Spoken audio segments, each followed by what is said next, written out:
السلام علیکم ورحمۃ اللہ وبرکاتہ۔ آپ نے اعتکاف کے تعلق سے پوچھا ہے کہ اعتکاف کے بارے میں کچھ تفصیلی وضاحت کر دیں۔ کوئی نہ جاننے والا کیسے اعتکاف کرے، کیا کرے، کیسے کرے، کیا کرنا ہے اور کیا نہیں کرنا ہے۔ آپ نے لکھا ہے کہ لوگ نہانے سے، کسی سے بات چیت کرنے سے، حجرے سے باہر نماز پڑھنے سے، اجتماعی دعا، تعلیم، ذکر، دعا، ساتھ افطار کرنے سے منع کرتے ہیں۔ کیا کریں؟ کئیوں کے گھر والوں کا ہجوم ہو جاتا ہے اعتکاف میں، کچھ موبائل نہیں چھوڑتے، صحیح غلط کا کوئی پیمانہ ہی نہیں ہے۔ تو پہلی بار کرنے والا کس طرح اعتکاف صحیح کرے، اس کی وضاحت کر دیں۔ تو دیکھیں، اعتکاف کے بارے میں وضاحت تو بہت زیادہ ہے، بہت تفصیلی اس پر احادیث آتی ہیں، لیکن میں بہت ہی مختصر انداز میں جو اہم باتیں ہیں آپ کے سوال میں اس کی وضاحت کر دیتا ہوں۔ لیکن اعتکاف کا بڑا اجر و ثواب ہے اور بڑی فضیلت ہے۔ اللہ کے رسول صلی اللہ علیہ وسلم ہر سال 10 دن کا اعتکاف رمضان میں کرتے تھے۔ شروع رمضان میں کیا ہوا تھا، جب اللہ کے رسول صلی اللہ علیہ وسلم کو شب قدر کے بارے میں بتایا گیا تو آپ نے شب قدر کی تلاش میں پورا مہینہ اعتکاف کیا تھا۔ شروع کے 10 دن کیے، پھر اس کے بعد کے 10 دن کیے، پھر صحیح مسلم کی روایت میں آتا ہے کہ اللہ کے رسول صلی اللہ علیہ وسلم نے جب 20 دن ہو گئے تو اپنے خیمے سے جو اعتکاف کے لیے آپ نے مسجد میں لگوا رکھا تھا، منہ نکال کر کے کہا کہ جن لوگوں نے میرے ساتھ اعتکاف کیا وہ ان آخری 10 دنوں کا بھی اعتکاف کریں میرے ساتھ، کیونکہ مجھے دکھایا گیا ہے کہ وہ جو طاق رات ہے وہ آخری 10 دنوں میں ہے۔ تو اللہ کے رسول صلی اللہ علیہ وسلم کا مقصد بھی معلوم ہوا کہ اصل شب قدر کی تلاش میں زیادہ عبادت کریں، زیادہ جو ہے عبادات میں منہمک رہیں تاکہ یہ شب قدر کی رات بھی مل جائے، اسی لیے اعتکاف کیا کرتے تھے اللہ کے رسول صلی اللہ علیہ وسلم۔ اور ایک سال اللہ کے رسول صلی اللہ علیہ وسلم کسی وجہ سے نہیں کر سکے تھے اعتکاف، تو پھر اگلے سال 20 دن کا اعتکاف کیا تھا، وہی آخری سال تھا آپ کا، آپ نے پھر 20 دن کا اعتکاف کیا۔ تو اللہ کے رسول صلی اللہ علیہ وسلم نے جس طرح سے طاق راتوں کے بارے میں، لیلۃ القدر کے بارے میں یہ حکم دیا ہے کہ آخری 10 دنوں کی طاق راتوں میں اس کو تلاش کرو، تحروا لیلۃ القدر فی الوتر من العشر الاواخر من رمضان، صحیح بخاری کی حدیث ہے کہ تم رمضان کے آخری 10 دن، آخری عشرے کی طاق راتوں میں لیلۃ القدر کو تلاش کرو۔ اور لیلۃ القدر کے بارے میں الگ الگ روایتیں ملتی ہیں، کسی میں ہے کہ جو ہے وہ 21ویں رات آئی لیلۃ القدر، کسی میں ہے کہ 27ویں رات، کسی میں 23ویں رات کا ذکر ہے۔ ایسے الگ الگ بہت ساری روایتیں ملتی ہیں۔ علماء اسلام نے وضاحت کری ہے کہ کسی رمضان کسی رات ہوتی ہے اور کسی رمضان کسی رات ہوتی ہے، بدلتی رہتی ہے، اس وجہ سے جو ہے اللہ رب العالمین نے یہ رکھا ہے۔ خود رسول اللہ صلی اللہ علیہ وسلم کو پہلے بتا دیا گیا تھا، لیکن پھر بعد میں بھلا دیے گئے آپ، اور آپ بتانے نکل رہے تھے کہ 2 لوگ جھڑ رہے تھے آپس میں اور آپ کو بھلا دیا گیا۔ اس کے تعلق سے بھی حدیث ہے صحیح مسلم وغیرہ میں۔ تو بہرحال آخری طاق راتوں میں لیلۃ القدر تلاش کرنے کا حکم دیا۔ اب وہ کسی سال کسی طاق رات میں ہوتی ہے، کسی سال کسی طاق رات میں ہوتی ہے، اسی لیے پورے 10 دن اعتکاف کے ذریعے راتوں کو جاگ کر عبادت کر کے لیلۃ القدر کو تلاش کرنے کا حکم ہے۔ اور اعتکاف کا بڑا اجر و ثواب ہے، بہت زیادہ اس کی فضیلت ہے۔ اللہ کے رسول صلی اللہ علیہ وسلم نے فرمایا، سنن بہقی وغیرہ کی روایت ہے کہ من اعتکف 10 فی رمضان کان کحجتین وعمرتین، کہ جس کسی شخص نے رمضان کے 10 دن کا اعتکاف کیا، اس کو 2 حج اور 2 عمروں کا اجر و ثواب ملتا ہے۔ وہ ایسا ہوتا ہے، اتنا اجر و ثواب ملتا ہے جیسے اس نے 2 حج 2 عمرے کیے ہوں۔ تو یہ بہت بڑی فضیلت ہے۔ بلکہ حضرت عبداللہ بن عباس رضی اللہ عنہ کی ایک روایت ملتی ہے ہمیں، طبرانی وغیرہ اور بہقی میں بھی ہے، مستدرک حاکم میں بھی ہے، جس کو امام بہقی اور امام حاکم وغیرہ نے صحیح بھی قرار دیا ہے، تو اس میں جو ہے اللہ کے رسول صلی اللہ علیہ وسلم کا فرمان حضرت عبداللہ بن عباس رضی اللہ تعالیٰ نے یہ بتایا ہے کہ میں نے اللہ کے رسول نے سے سنا ہے کہ جس نے ایک دن کا بھی اعتکاف کیا، اللہ تعالیٰ اس کے اور دوزخ کے درمیان 3 خندقیں کا فاصلہ جو ہے وہ دور کر دیتا ہے، اور جس میں ایک خندق جو ہے اس کی مسافت مشرق سے مغرب سے بھی زیادہ ہے، یعنی دنیا کے اس کونے سے اس کونے تک اس سے بھی زیادہ ایک خندق کا فاصلہ 3 خندقیں دور کر دیتا ہے جہنم سے، ایک دن کا بھی اگر اس نے اعتکاف کیا۔ تو اس کی بڑی فضیلت ہے اعتکاف کی۔ ایک حدیث میں آتا ہے کہ جو کوئی اعتکاف کرتا ہے کیونکہ گناہوں سے رکا رہتا ہے پوری طرح سے، تو اللہ رب العالمین اس کو ساری عبادت کرنے والوں کا اجر و ثواب عنایت کرتا ہے، یعنی ہر عبادت کر رہا ہے یہ اعتکاف میں، جب تک ہے وہ ساری عبادتیں کرنے کا اجر و ثواب اس کو ملتا رہتا ہے۔ تو اس کی بڑی فضیلت ہے، بڑی ترغیب دلائی گئی ہے، رسول اللہ صلی اللہ علیہ وسلم کی سنت ہے، ہر سال آپ نے اعتکاف کیا 10 دن کا رمضان کا، اور یہ تو سنت ہے۔ باقی اگر کوئی اور الگ بھی کرنا چاہے اعتکاف کر سکتا ہے، مسجد میں آ کر کے کوئی اعتکاف میں بیٹھنا چاہے بیچ میں بھی رمضان کے علاوہ بھی تو بھی جائز ہے، کوئی 10 دن سے کم میں بھی بیٹھنا چاہے تو بھی جائز ہے، جیسا کہ ابھی حضرت عبداللہ بن عباس رضی اللہ عنہ کی روایت میں نے آپ کو سنائی، ایک دن کا بھی اعتکاف کیا تو 3 خندق وہ جہنم سے دور ہو جاتا ہے، اور ہر خندق جو ہے وہ زمین مشرق سے مغرب سے زیادہ چوڑا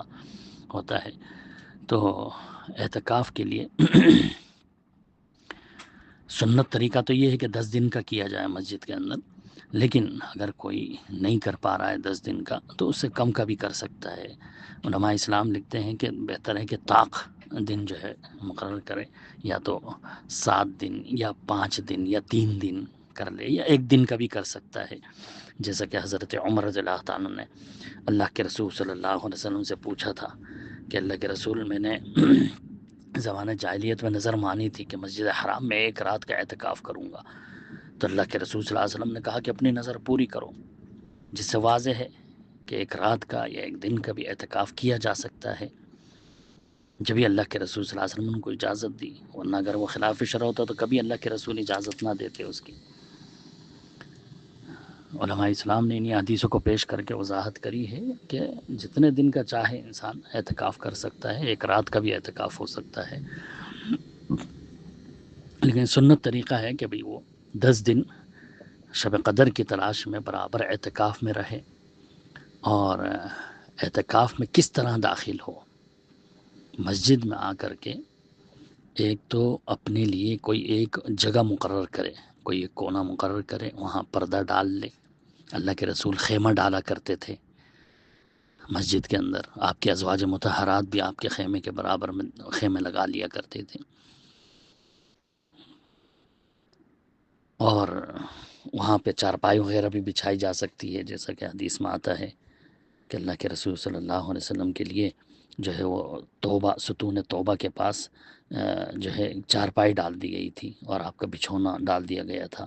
آپ اسی میں اعتکاف کر رہے تھے۔ تو اس طرح سے جو ہے اللہ کے رسول صلی اللہ علیہ وسلم کا طریقہ ہے کہ ہاں بھی ایک جگہ مخصوص کر لی جائے اپنی۔ تو آج جو ہے آسانی ہے، اللہ تعالیٰ نے سہولتیں دی ہیں، پردہ ڈال لیا ایک کونے میں اور اس کے اندر داخل ہو گئے۔ داخل کس طرح ہونا ہے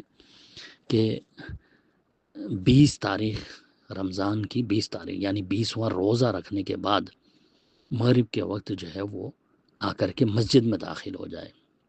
اعتکاف میں داخل نہیں ہوگا اپنے اعتکاف کی جگہ میں، بلکہ مسجد میں آ جائے گا۔ جو 21ویں رات ہے، یعنی 20 کا روزہ پورا کرنے کے بعد جو رات آئے گی وہ 21ویں ہے، تو 21ویں رات وہ مسجد میں ہی عبادت میں گزارے گا، اور فجر کی نماز پڑھ کے پھر وہ اپنے اعتکاف کی جگہ داخل ہوگا۔ اس کے تعلق سے بخاری، مسلم، ابو داؤد، ترمذی وغیرہ میں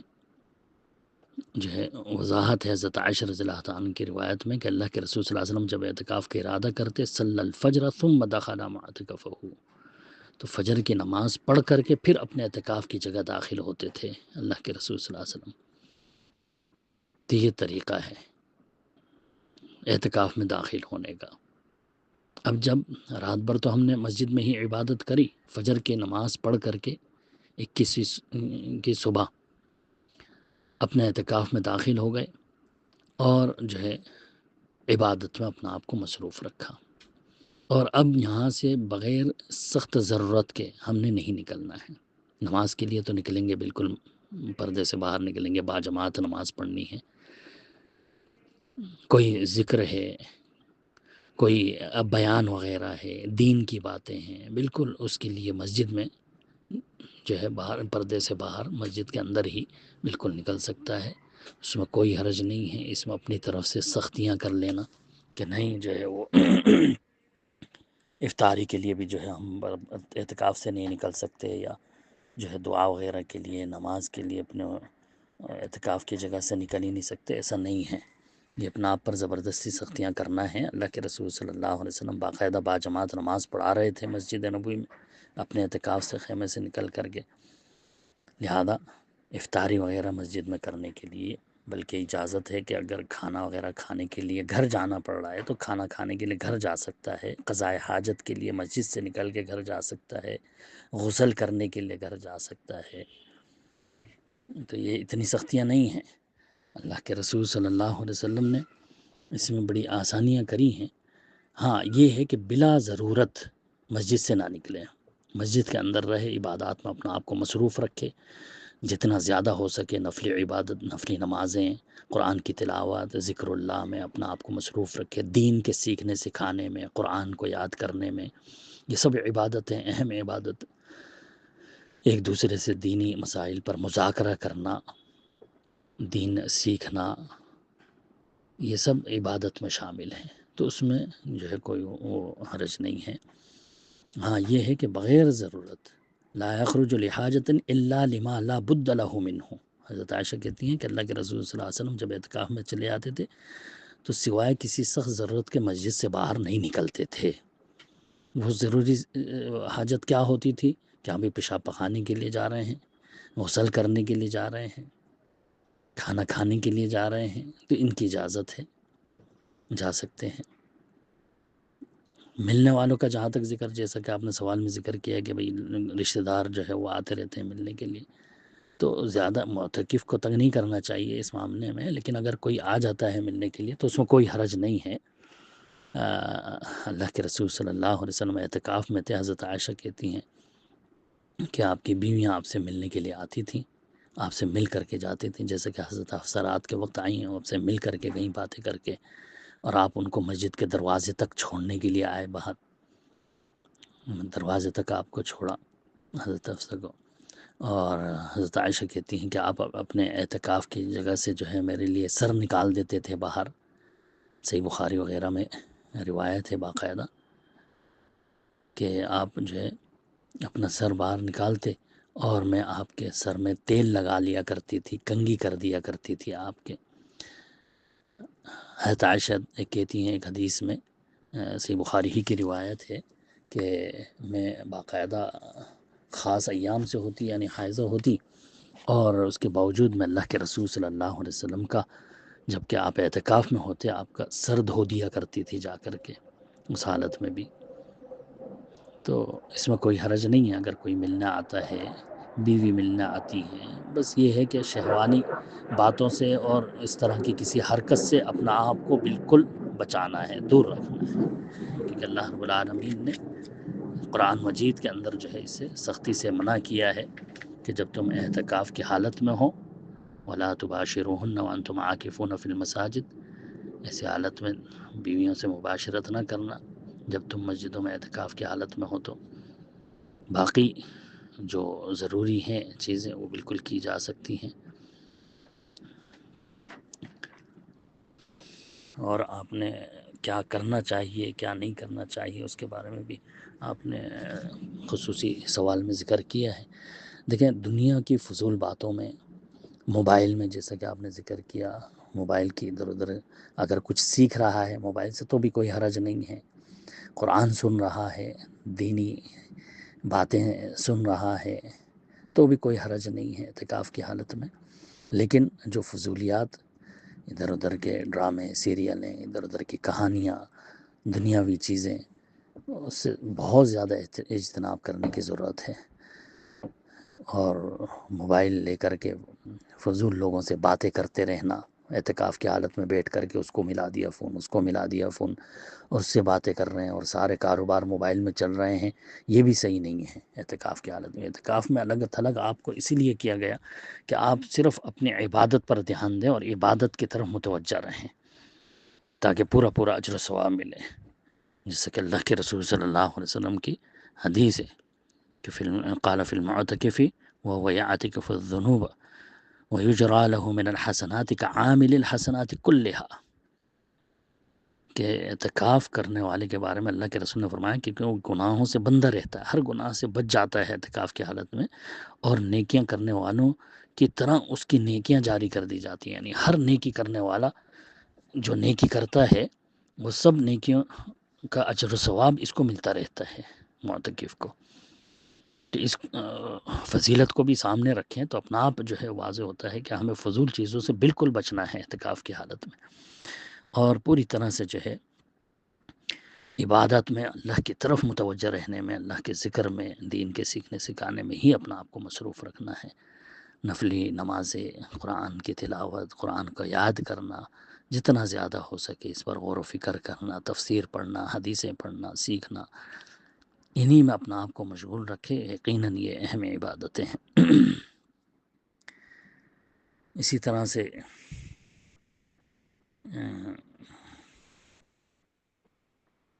آپ نے سوال میں پوچھا ہے کہ ذکر، دعا، تعلیم، اجتماعی دعا، بالکل یہ سب کی جا سکتی ہیں اعتکاف کی حالت میں۔ مسجد کے اندر جو بھی عبادتیں ہوتی ہیں، جو بھی اگر کوئی بیان وغیرہ بھی ہو رہا ہے تو بھی جو ہے اس میں بالکل شرکت کریں، اور دین سیکھنے کی نیت سے بیٹھیں کہ ہاں بھئی کچھ سیکھیں، اللہ اور اس کے رسول کی باتیں سنیں۔ بالکل یہ سب کام کیے جا سکتے ہیں اعتکاف کی حالت میں۔ ہاں، اللہ کے رسول صلی اللہ علیہ وسلم کا ایک عمل حضرت عائشہ رضی اللہ عنہا نے یہ بتایا کہ اللہ کے رسول صلی اللہ علیہ وسلم جو ہے اعتکاف میں جب ہوتے تھے تو نہ کسی کی عیادت کو جاتے تھے، نہ کسی کے جنازے میں شامل ہوتے تھے۔ ہاں، جب اپنی حاجت ضروریہ کے لیے نکلتے تھے، پیشاب پخانے کے لیے نکلے ہیں تو راستے میں چلتے چلتے کوئی مل گیا تو اس کی خیر خیریت پوچھ لی، اس کی عیادت کر لی راستے میں چلتے چلتے۔ تو یہ ثابت ہے اللہ کے رسول سے، ورنہ اسپیشل اعتکاف چھوڑ کر کے کسی کی عیادت کو جانا یا جو ہے کسی کی جنازے میں جانا تو یہ صحیح نہیں ہے، وہ اعتکاف ختم ہو جاتا ہے اس کی وجہ سے، ایک طرح سے وہ دوسرے کاموں میں نکل گیا باہر، بھلے وہ ایک نیک عمل ہے، لیکن حضرت عائشہ رضی اللہ عنہ کی واضح حدیث ہے اس تعلق سے کہ آپ جو ہے ان کاموں میں مصروف نہیں ہوتے تھے، بلکہ زیادہ اپنے عبادات میں اپنا آپ کو مصروف رکھتے تھے۔ تو یہ جو ہے اعتکاف کے احکام ہیں۔ اللہ کے رسول صلی اللہ علیہ وسلم نے خواتین کو بھی جو ہے اعتکاف کی ترغیب دلائی، اور اللہ کے رسول کی بیویاں بھی جو ہے مسجد میں آپ کے ساتھ اعتکاف کیا کرتی تھیں۔ ایک حدیث میں آتا ہے کہ حضرت ام سلمہ رضی اللہ عنہ، ان کو ایک بیماری تھی استحاضہ کی، کہ برابر خون آتا رہتا ہے اس میں حیض کی طرح،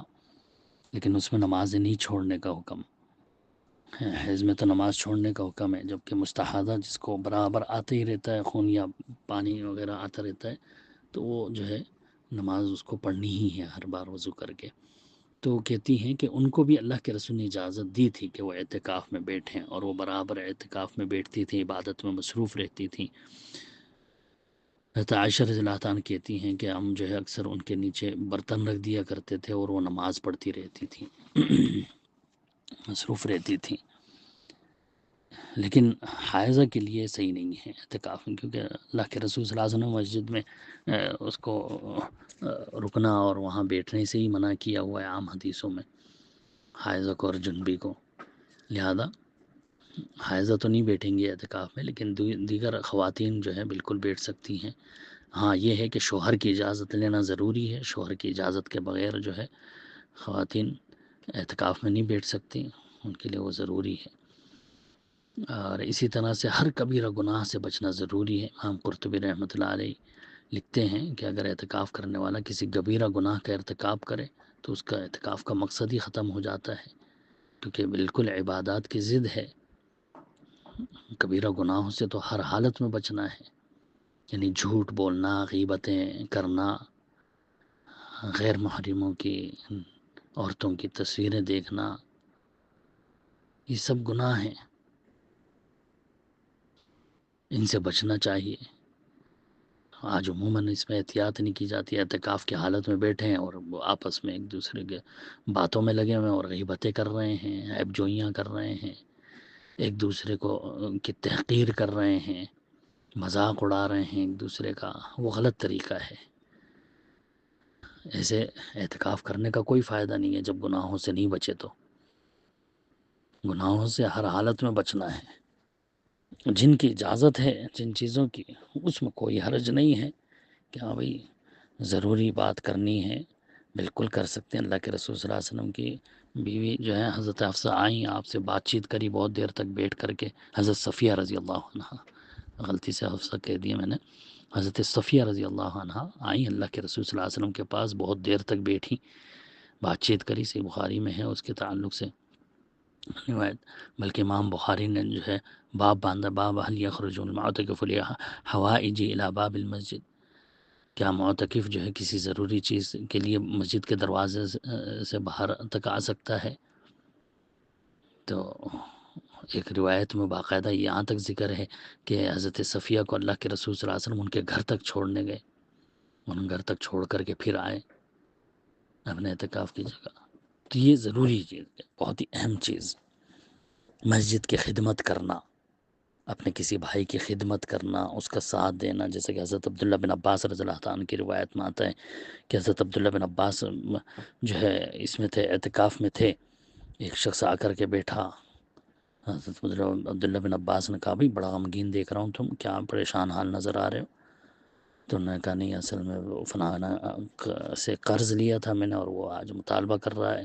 میرے پاس ہے نہیں۔ تو حضرت عبداللہ بن عباس نے کہا کہ کیا میں تمہارے لیے جو ہے سفارش کر دوں کہ وہ تمہیں مہلت دے دے، کچھ بات چیت کروں؟ کہا ہاں اگر کر سکتے ہیں تو کیجیے۔ تو حضرت عبداللہ بن عباس رضی اللہ تعالیٰ نے جا کر کے ان سے سفارش کرائی، اپنے بھائی کی اس طرح مدد کری اعتکاف میں جب کہ تھے وہ۔ تو اس کو بھی اہم عبادت شمار کیا انہوں نے۔ تو بہرحال اعتکاف کی حالت میں ہمیں جتنی نیکیاں کرنے کا موقع ملے، جو بھی نیکی کمانے کا موقع، مسجد کی صاف صفائی کرنا بھی نیکی ہے، یاد رکھیں، بڑا اجر و ثواب کا کام ہے، وہ بھی اگر موقع ملے تو وہ بھی کریں۔ مسجد کے جو ہے دیکھ رہے کچھ ضروری چیز کا وہاں پر جس چیز کی ضرورت ہے اس کو منگوا لینا۔ کیوں؟ اللہ کے رسول صلی اللہ علیہ وسلم ان دنوں صدقہ و خیرات میں بھی بہت زیادہ بڑھ جاتے تھے۔ اللہ کے رسول صلی اللہ علیہ وسلم کی عادت تھی کہ آخری جو دن ہوتے 10 دن، جبکہ جبرائیل علیہ السلام زیادہ ہی آپ کے پاس آتے تھے کیونکہ آپ قرآن کا دور کر رہے تھے۔ ہر سال اللہ کے رسول صلی اللہ علیہ وسلم جتنا قرآن نازل ہو چکا تھا جبرائیل علیہ السلام کو سناتے تھے رمضان کے مہینے میں، اور آخری سال 2 بار جو ہے دور کیا اللہ کے رسول نے، جبرائیل علیہ السلام کو پورا قرآن سنایا۔ اور حضرت ابو ہریرہ کے ایک روایت میں آتا ہے کہ آپ کو جو ہے سنایا جاتا تھا، یعنی صحابہ بھی آپ کو سناتے تھے، قرآن جتنا یاد کر لیا ہوتا تھا انہوں نے۔ تو ان دنوں میں اللہ کے رسول صلی اللہ علیہ وسلم ہوا سے زیادہ تیز چلنے والی ہوا سے زیادہ تیز ہو جاتے تھے اللہ کی راہ میں خرچ کرنے میں۔ تو اعتکاف کی حالت میں جتنا ہو سکے انسان خرچ کرے، مسجد کی ضروریات کو پورا کرے، لوگوں کے روزہ کھلوانے کا انتظام کروائے، بہت اجر و ثواب ہے اس میں، وہ بھی عبادت ہے اہم۔ جس قدر جس طرح سے نیکی کی جا سکے اس میں نیکی کرنی چاہیے، زیادہ سے زیادہ اللہ کی راہ میں صدقہ و خیرات کریں۔ لوگ اسی لیے زکوٰۃ ان دنوں میں نکالتے ہیں کہ زیادہ ثواب ملے گا، حالانکہ زکوٰۃ کے لیے سال ہونا شرط ہے، رمضان ہونا شرط نہیں ہے، لیکن رمضان کے خاص طور سے ان آخری دنوں میں ہی لوگ جو ہے وہ زکوٰۃیں بھی نکالتے ہیں، اپنے فطرے بھی نکالتے ہیں تاکہ زیادہ ثواب مل جائے۔ تو بس یہ چند چیزیں ہیں جو بہت اہم ہیں۔ ہاں، اعتکاف سے نکلنے کا کیا طریقہ ہے، تو اس کا یہ طریقہ ہے کہ صحابہ اکرام سے جیسے ثابت ہے کہ بھئی چاند دیکھتے ہی سب اعتکاف سے نکل جاتے تھے۔ چاند جیسے دیکھ لیا اعتکاف ختم ہو گیا۔ اب وہ چاہے وہ 5 دن پہلے بیٹھے تھے یا 3 دن پہلے بیٹھے تھے، چاند دیکھتے ہی فوراً اعتکاف ختم۔ اب جو ہے وہ اپنے گھر جا سکتے ہیں، اپنا جو بھی ہے پردہ وغیرہ کھول کر کے لے جائیں۔ اب اعتکاف نہیں ہے چاند دیکھنے کے بعد۔ اب عید کی تیاریوں میں لگ جاتے تھے سب۔ تو یہ طریقہ ہے۔ بہرحال اگر کوئی اور اس میں کمی رہ گئی ہو، میرے دماغ میں نہیں آ رہی ابھی کوئی بات، تو ضرور پوچھ لیں اس کے بارے میں اور تفصیل انشاءاللہ۔